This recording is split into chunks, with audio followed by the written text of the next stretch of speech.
Scripture reading this morning is Luke 13, verses 31 through 35. Luke 13, 31 through 35.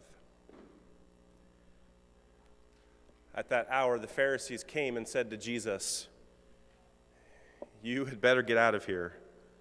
Herod wants to kill you." He said to them, "You go and tell that fox for me.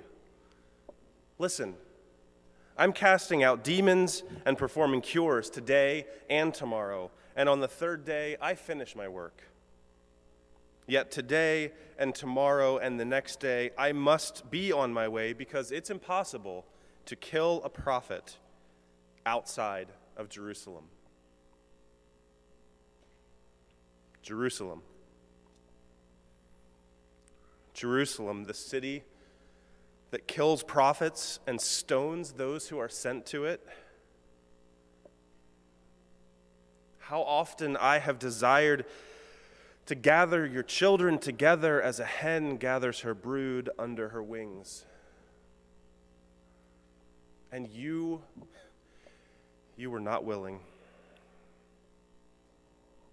So your house is left to you. And I tell you, you will not see me until the time comes when you will say, "Blessed is the one who comes in the name of the Lord." The word of God for the people of God. Thanks be to God.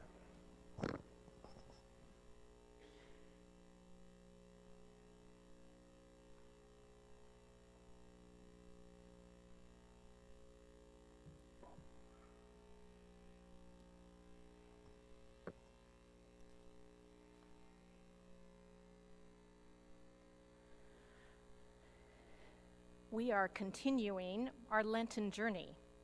These 40 days when we move quickly through Jesus' life and ministry and journey with Jesus to Jerusalem, knowing what awaits Jesus there. Last Sunday, we looked at Jesus' temptations in the wilderness early in his ministry. And today, on this second Sunday of Lent, we are moving to about the midpoint of Luke's gospel, with Jesus still on his journey, but it's clear that his destination is Jerusalem. Luke's gospel begins and ends in the temple in Jerusalem. As you might remember, at the beginning, Zechariah learns in the temple that he and Elizabeth will have a child. Mary and Joseph bring their own child, Jesus, there at the time of purification. Simeon and Anna deliver their prophecies there. And then Jesus returns to the temple at age 12 to take his place among the teachers of the law. And last week, even in the temptation story, Jesus was led by the devil to Jerusalem to stand on the highest point of the temple. All told, Luke mentions Jerusalem more than 90 times in his gospel, while all the other New Testament writers combined only mention it 49 times. It is hard to avoid the conclusion that Luke loved this place. Jerusalem, so rich in history and symbol, so full of expectation and fear. Jerusalem is described in the Old Testament as the dwelling place of God, the place where God's glory will be revealed. It is also the place where God was betrayed by those who hate the good and love the evil. In our text for today from Luke 13, Jesus is stopped and pauses to reflect what's up ahead of him in Jerusalem and to lament over this city. Up until this point, Jesus has been busy on his journey, visiting many cities throughout Galilee. He's been calling his disciples, teaching the crowds, driving out demons, healing the sick, and even chastising those religious leaders who are losing sight of what they were to be about. He is trying to reveal the qualities of God's kingdom and God's vision of what he wants the world to be like. So it's at this particular point in his journey where some Pharisees come to Jesus and warn him to get away because Herod has threatened his life. Now, we don't really know who these particular Pharisees are or what motivates them. It's kind of out of character, right, for Pharisees to come and warn Jesus? They haven't exactly been his friends. They have been they've been threatened by Jesus' call to this upside-down kingdom, where they, the first, might actually end up the last. So some have suggested that likely they had ulterior motives. Possibly they were in cahoots with Herod. I suppose it doesn't really matter what their motivation is. We just know that they tell Jesus to run and to save his life, and Jesus refuses. Jesus will not run away, even though he seems to know what is up ahead. He will not be deterred, even if his life is threatened by Herod, who he calls that fox. Jesus just keeps going ahead, the road appointed for him, in his obedience to God's mission, traveling the path to Jerusalem, the place where we know so many of the earlier prophets were killed. But with steadfast courage, Jesus determines to move ahead. He did not cower in fear or turn away, nor did he gather military reinforcements to overpower those opponents that might await him there in Jerusalem. Yet he is sad and laments over his beloved city of Jerusalem, wishing things would be different. Oh, Jerusalem, Jerusalem, how often would I have gathered you children together as a hen gathers her brood under her wings, but you would not. Wishing he could protect those he loves and cares for, he uses this image of a mother hen, a chicken, gathering her brood of chicks to describe his concern. A mother hen who will do whatever it takes to protect those baby chicks. Now it's curious that he chooses a hen, a chicken. Wouldn't he have been able to choose a better image? A mighty eagle, or a ferocious, proud lion that would intimidate and defeat that fox out there. But a hen is what Jesus chooses, which I suppose is pretty typical of Jesus, right? Always turning things upside down, doing things that we don't really expect how they're going to turn out. But a mother hen who stands between her chicks and those who mean to harm them.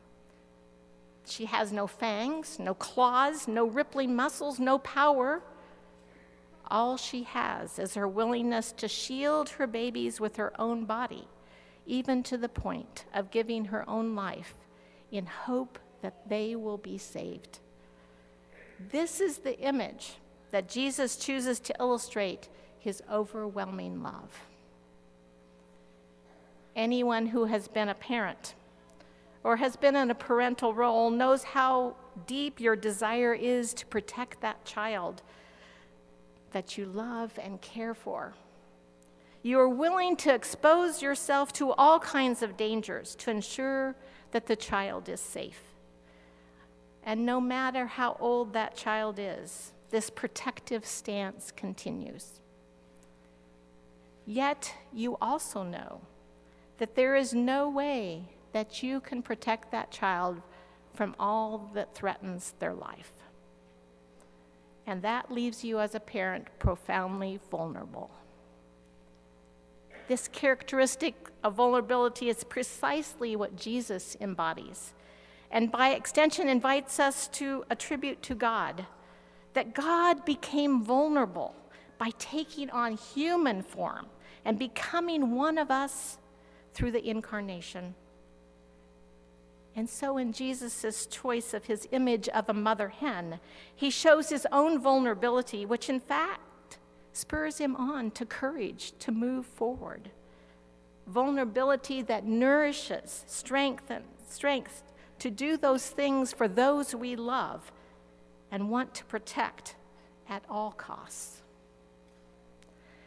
And so Jesus continues on to Jerusalem, not to prove himself fearless or to be a hero, not to make a sacrifice for sin to a judgmental God, not really even to combat death and the devil.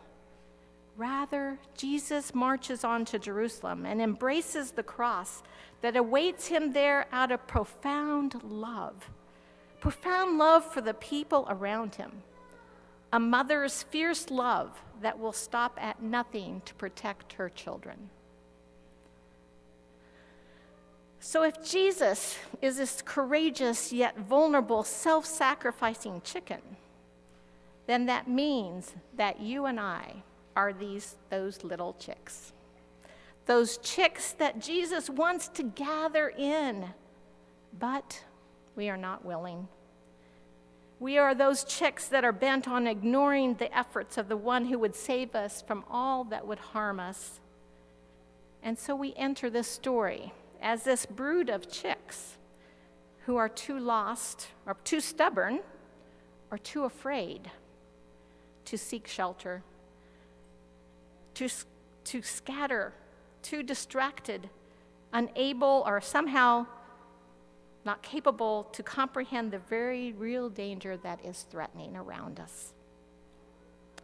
It's easy. It's easy to become afraid, to be distracted, to be pulled in all those different directions. And almost without noticing, we let the values of our culture around us grab our attention and seduce us into thinking that these things are really good and that they'll make us happy. Materialism coaxes us to trust in things. We start believing all the advertisement that the newest and the most innovative gadgets, whether it be smartphones or computers or cars or tractors, that these things will truly bring enjoyment to our lives. And in fact, we start believing they are necessities. Success tempts us to work harder and longer. We start believing that this is the best thing for my career or my family or my business, to spend many hours at work. Success then becomes our goal.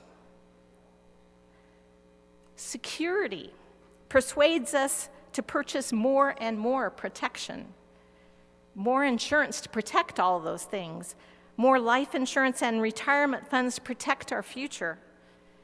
We get call after call about security systems for our homes to protect us from all that would threaten from the outside, a security system to keep us safe. And we start believing that more of these things is certainly better and needed. Busyness charms us into believing that there is just one more thing that we must do. We rationalize that it really won't take that much more time, and it's really important, and so I need to do it. And so we start believing that we can't say no, and we keep adding to our busy life. And there's fear. Fear takes captive our confidence and our identity. When fear takes hold, it's easy to forget who we are. We start thinking, I'm not good enough. I'm not smart enough. I'm not pretty enough. I'm not strong enough. I'm not old enough, or maybe not young enough. Whatever descriptor you want to use, you allow your fear to take control of your life. We start believing that if we reveal our weaknesses or our doubts or our questions, that others will think less of me. And so fear leads us to become disconnected, and we isolate ourselves from each other. And so fear leads to us not living courageously. So we gather in this season of Lent to examine what are those things that are distracting us, whether those things that I just named or other things in your life. Those things where you've let fear take control. And during Lent, we practice repenting and changing our direction and we turn once again to Jesus. To stand still and nearby to Jesus, who longs to gather us in his sacrificial protection, in his tender care. To gather together as a community. We aren't doing it alone. We're learning to live in courage and vulnerability as Jesus demonstrated. Living courageously living from the heart, claiming our identity as children of God, who are worthy of God's love, and that those around us also are God's children and worthy of our empathy and compassion and love and respect as well. That as a community of faith, we can be honest and vulnerable with each other so that we can endure and all the challenges that are before us as we stay connected together. As a community, we can flourish as we remind each other that God is always present in those places in our lives where we feel the most vulnerable, the most fearful. By naming our vulnerabilities and our fears, we can live more fully into who we are and connect more deeply with those around us. God is always present with us, desiring to draw us closer in, providing all the protection we really need. And so together we can proclaim with the psalmist that the Lord is our light and our salvation. The Lord is the stronghold of our lives, and we will not fear. We will be gathered in.